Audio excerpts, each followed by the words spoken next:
News 46. Local coverage you can count on.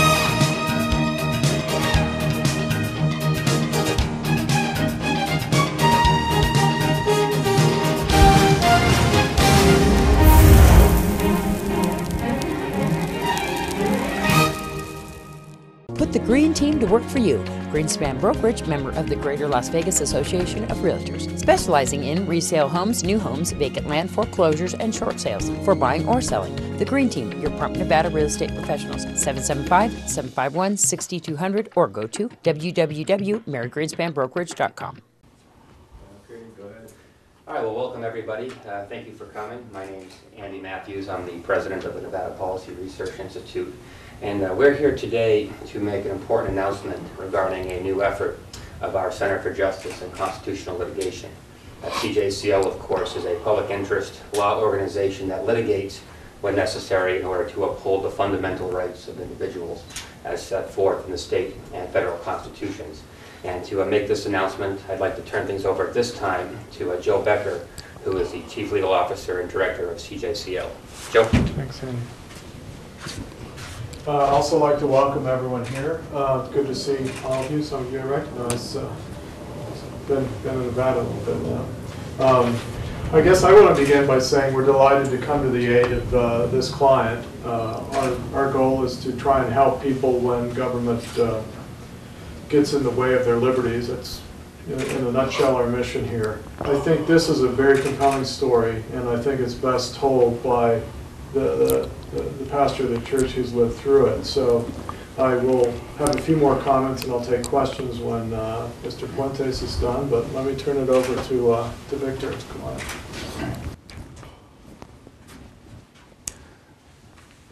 Yes, my name is Victor Fuentes, and I'm the quarterly pastor from Ministerio Roca Sólida Church in Las Vegas. We also own and operate the Patio Heaven Camp in Amargosa Valley outside of Pahrump. I came from Cuba in 1991 to the United States, escaping the regime of Fidel Castro. I had to swim 11 kilometers off the coast of Cuba into Guantanamo Bay. After I was admitted into the United States by the Immigration Services, I moved to Las Vegas, and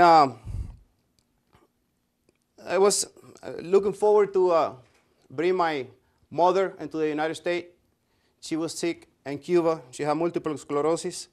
And in my desperation to do that, I found these national Cubans who proclaimed that they can help me to do that. If I sell drugs to them, and they can help me to do it. Within a year, I was sentenced to prison. And that was in prison where I found salvation. I found the Lord Jesus Christ, and I found a purpose for my life. Little bit after that, we purchased a 40-acre parcel in Amargosa Valley where we minister people and help them to become a better person. By doing so, we invest about $1.2 million between the purchase of the land and the rebuild of the camp. The camp have a river who flowed through it, and that was the beauty of that land. That is why we bought the land, because it provides a peaceful place for us as a believer to go and rejoice and be reborn and that part of Nevada.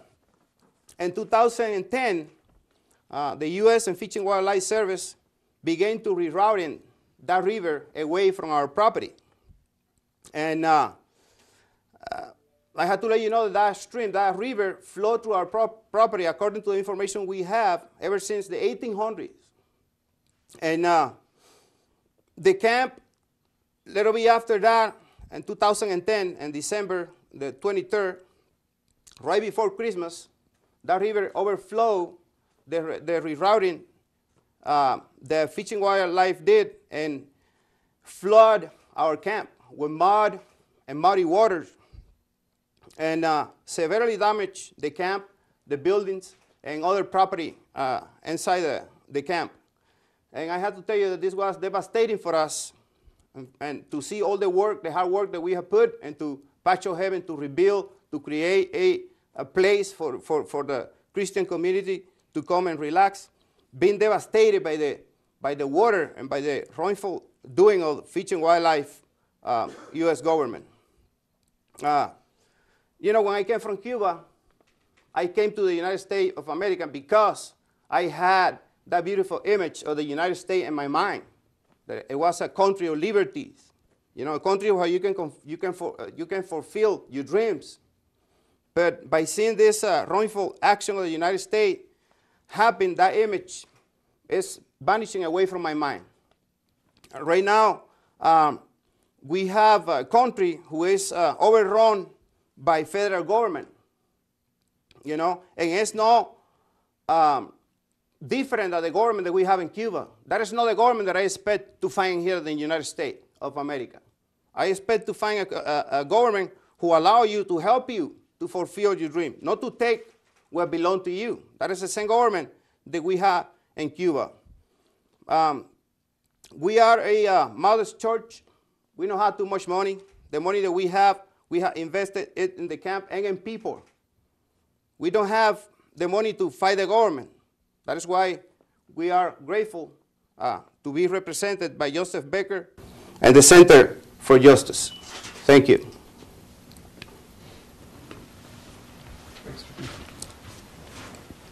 You know, for a long time, we've been writing and talking about the separation of powers issue here in Nevada. We've got, of course, another case on that, which is currently ongoing.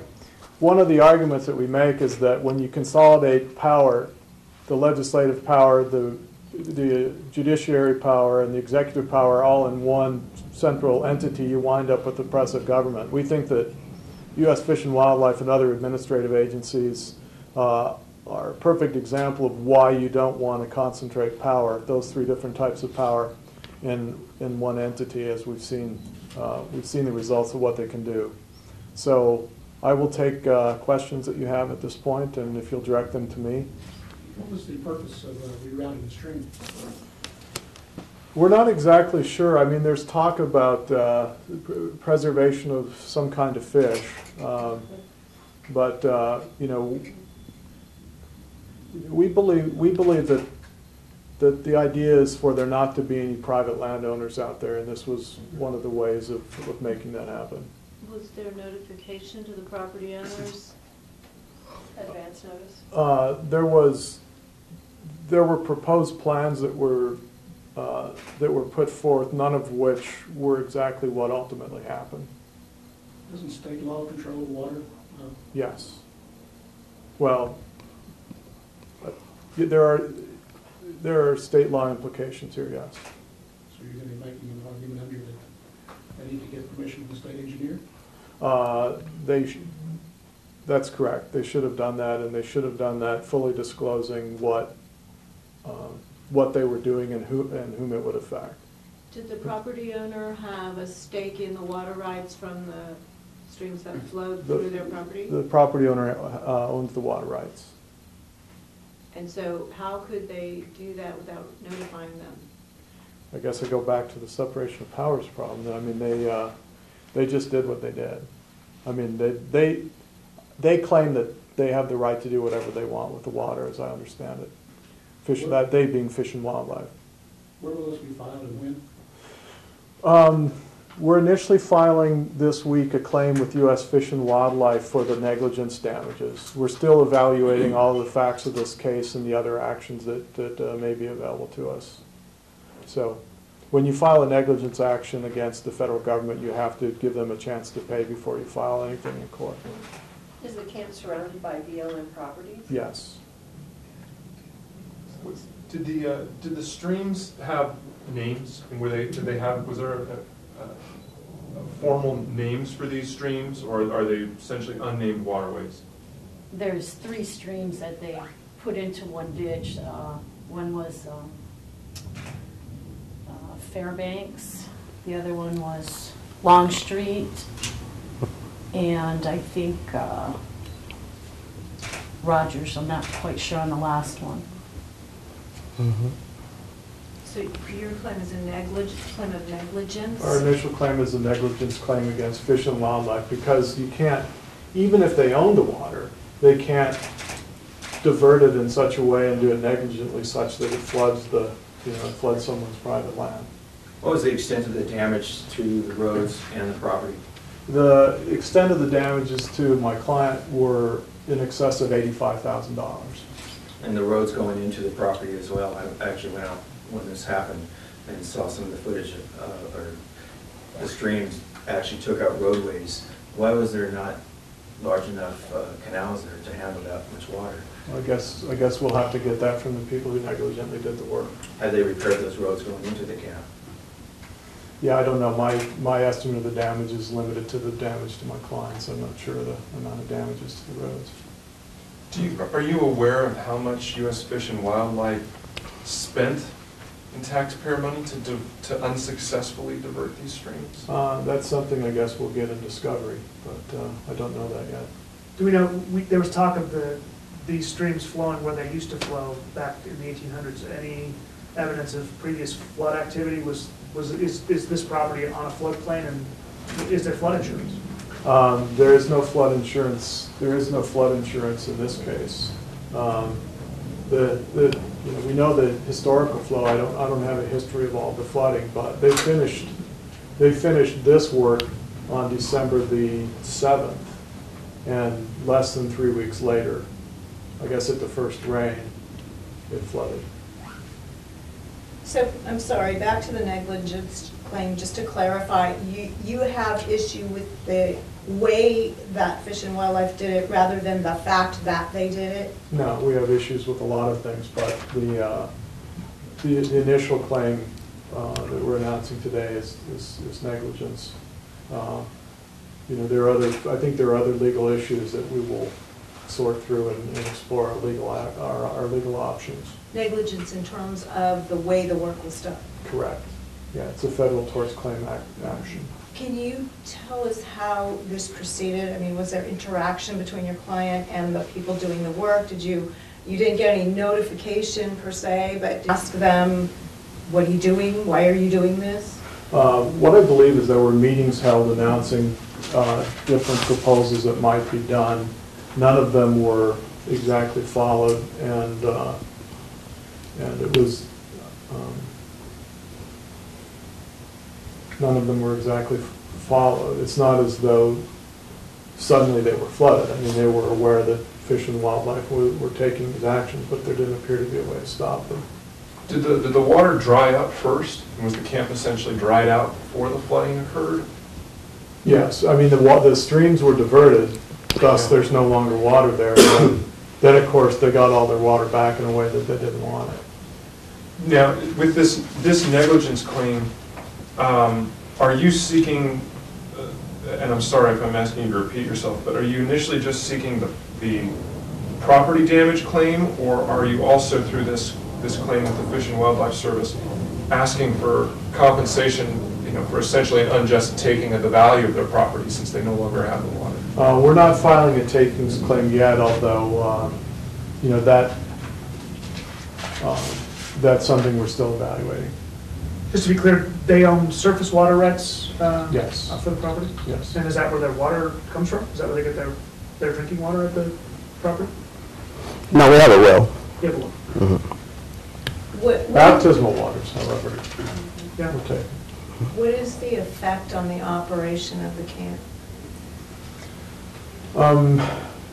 The water was of the utmost importance to the camp because I mentioned the baptism, but also the serenity that comes with, a stream running through property, as well as it's probably more extensive than that, but at a minimum, the baptismal waters were gone.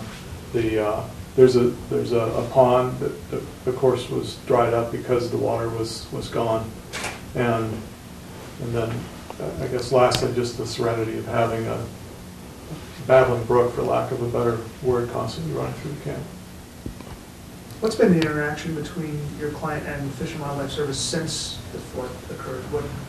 Have any claims been made by them, or has there been discussion back and forth? Is Fish and Wildlife Service even acknowledging that their work cost us? I don't know that. I don't know that. When did they contact your center? How long ago did your center come into contact with them under the center? With them being the clients? Yes. A number of months ago, but you know, we have to evaluate cases as best as we can, and this one is rich in facts, so we took some time to research whether it was an appropriate case for us to take on, and we came to the conclusion it definitely is. If I can ask either you or your client directly, what happened in between the flood and them contacting you? What steps were taken to try to either just learn about what happened and to try to just interact with the federal government to try to reach some type of resolution? What happened in between? Well, based on the previous interactions with Fish and Wildlife, we believe that would be futile, and so we knew about this several months after the flood actually took place. But based on the actions of the Fish and Wildlife leading up to this point, again, it seemed futile to. I mean, so essentially, is it fair to characterize the Fish and Wildlife Service as unresponsive in following the flooding? I would say yes. Yeah. I mean, I think they're bad actors. And we'd like to think that's not true, but all of the circumstantial evidence seems to point to the fact that it is, or that they are. Has there been additional flooding since the initial flood? No. Any idea why? Less rain, perhaps. I mean, it's been a year. Right. How far away from the camp were the improvements made? The work that they did to divert the streams, meaning whether it's in terms of yards or miles, how far away was the work that actually caused the cutoff of the surface water? I think they basically ran really close to the boundary. Yeah, maybe about 200-300 yards. 200 to 300 yards. So you actually got to see them do the work to divert the water. Mm-hmm. Was there a sign posted in advance of the work? Did they do some kind of constructive notice? No. No.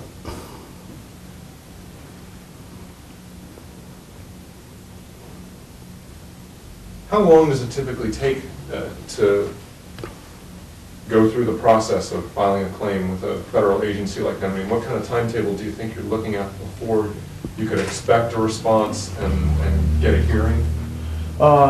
There's no hearing necessary. There's no hearing necessary in the process, although we'll see what happens. The process is that in order to bring a Federal Torts Claim Act case, you have to give them a chance to pay by filing a claim form. They have 6 months to either pay or not pay before you're allowed to file a claim in federal district court. So if they're not non-responsive for 6 months, then our next logical step would be to file a claim in the federal district court for the District of Nevada in negligence. They could in 2 weeks say, we're not paying this, and then we were right to file at that. So it could be just a simple matter of exchanging letters. There's no other way to you may not even necessarily get to make an argument before an actual person, essentially.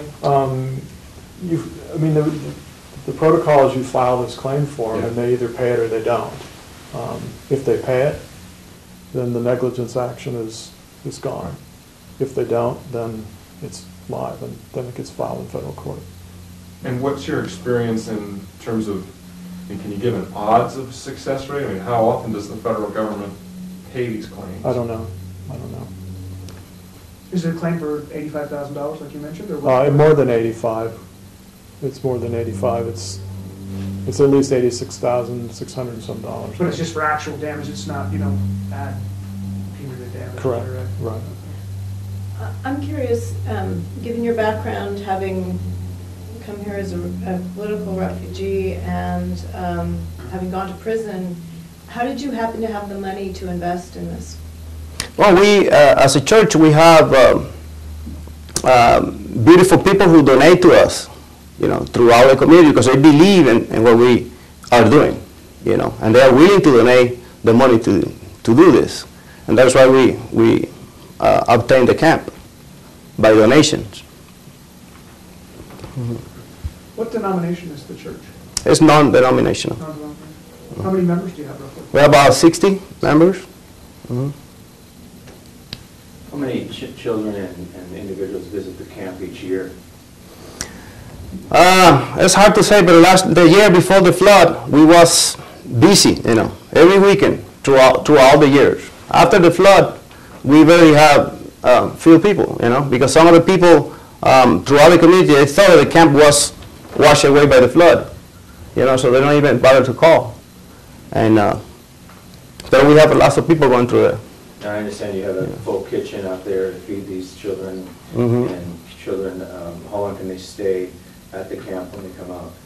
Yeah, they can stay, usually, churches, they stay Friday, Saturday, and Sunday. And on Sunday was when they baptized, the new believer and everything in the pond. It was a beautiful, beautiful scene, to see everybody gathering around the pond and be baptized, and we have a lot of enjoyment of that, So by then taking the river, they took the enjoyment of the camp away. We have other camps around Nevada, and every one of the camp had their own beauty. The beauty of our camp was the river. People can come, and more often, people was all along the river reading, or just taking a nap, relaxing in the camp. That was a beautiful thing. By day, taking the river from us, they took our life. As simple as that.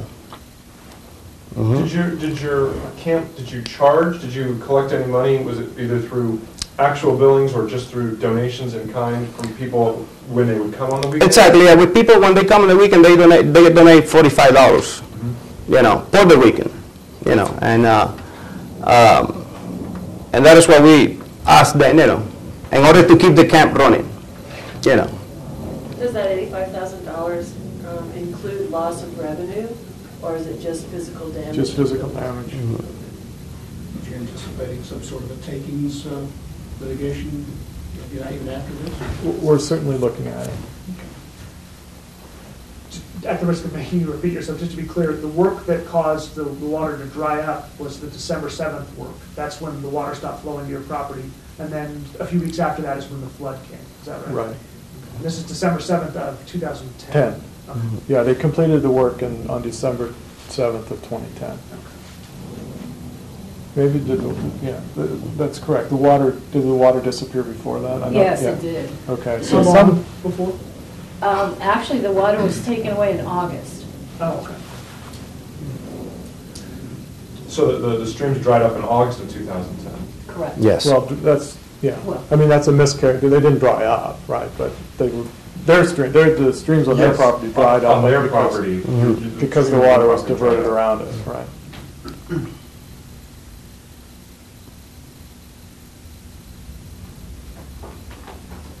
So are you surrounded on all sides by refuge property? Yes. Sir, your name is Annette?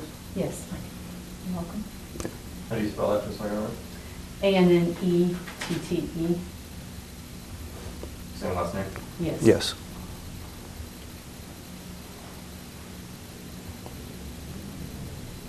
Other questions?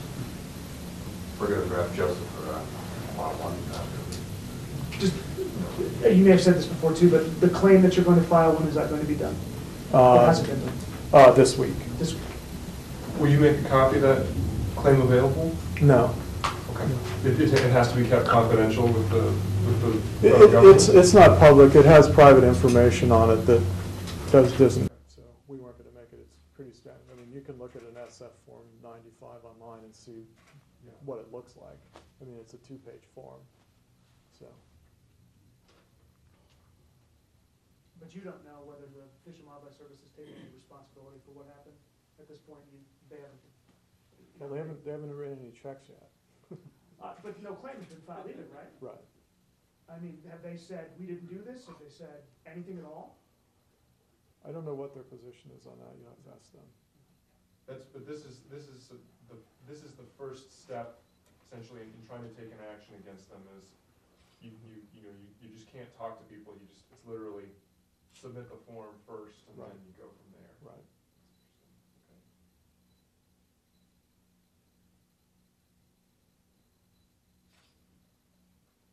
Your release made reference to separation of powers, and you kind of prefaced your remarks with that. Right. Just, can you address that as it applies to this specific situation? My reference is that, I see administrative agencies as a circumvention of the separation of powers generally, and I see this as an unfortunate example of what happens when those three powers, administrative agencies do rulemaking, they have administrative law judges, and they execute their rules. And they tend to be oppressive because, the guy who's writing the rules is in the next cubicle to the person who's enforcing them. And I think this is evidence of a problem when you concentrate power. But in what way? Because the rules, are you talking about the rules that made it necessary to divert the stream, or rules that keep them from interacting with these people who have a claim against them until you file a formal claim? Which rules are you talking about? I'm talking about generally that administrative agencies feel like they can do most anything they want with little repercussion.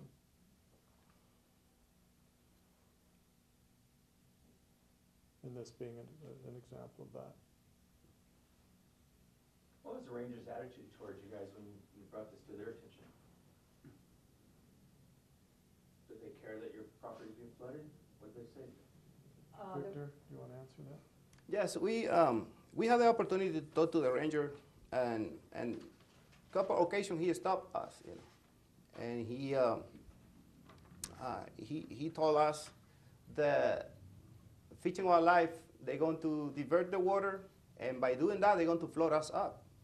And my question was, why, how he do know that they're going to flood us up? So what I believe is that what they did, they purposely did it, knowing that they're going to flood our property up, In another way, we also know that the water and the way that they diverted to the upper part of the property, And the river, I don't see any river running up the hill.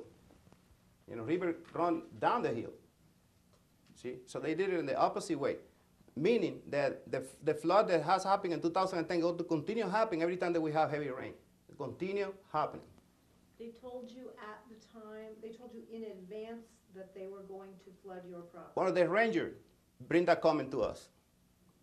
The ranger is or is not part of the organization, the agency that flooded the property? No, he is. He had to be. He's now Yeah, with BLM. he's not anymore. He's with BLM right now. Do you have his name? Which one is his name? It's Shane Nalen. Yes. What about the road going into your property? What did they say when the road was actually washed out and you couldn't enter your property anymore? What was the assistance at that time? When it first happened, there was a phone call placed to the refuge manager, Sharon McKelvey, and she stated that she would have somebody out there the next day to fix it. It was a joke to her. She hadn't been out there and saw the extensive damage, so it was just very casual carelessness on their part. It was How long was it till they did come out and fix the roads? well over a month. And did you have any camps scheduled for that particular point in time that you've lost revenue and lost the experience of sharing abroad with these children? Yes, we did. We had camps booked, and we had to inform them we couldn't have them out there. And what was their feelings? They're very upset about it. A lot of our people that come out there are very upset about it. They don't understand why. Mm-hmm. We're not out there causing any problems. We just wanted to, we love it out there. It's a beautiful place. And we thought we could get along with them and clean the place up and have a good relationship, but that's not how it's working out. You also had a lot of livestock out there for their enjoyment. How were they affected? Actually, I didn't even know if they were alive that day. We couldn't get in. We had to walk a plank across a road to get in to even see if they were alive. It's affected where they eat, where we keep them at. It's been a devastating effect on everything. Now, I noticed too that the kitchens and some of the dorms were pretty flooded out and a lot of mud. Has that been rectified? What have you done about that? Yes, we've had to clean it up, do some construction on it. We've hired somebody to come in and help us with it. Have you experienced any mildew or any type of external growth that would cause the buildings to be torn down or not being able to be used? No, thank God we No, haven't. those are mainly foundation problem, you know, who also affect the rest of the building, but, yeah. That's what the, that's included in the claim for damages, of course. You mentioned a name earlier, I'm sorry, you said was the Fish and Wildlife Service field manager, Sharon? What was Sharon McKelvey. McKelvey? She's the refuge manager for Ash Meadows.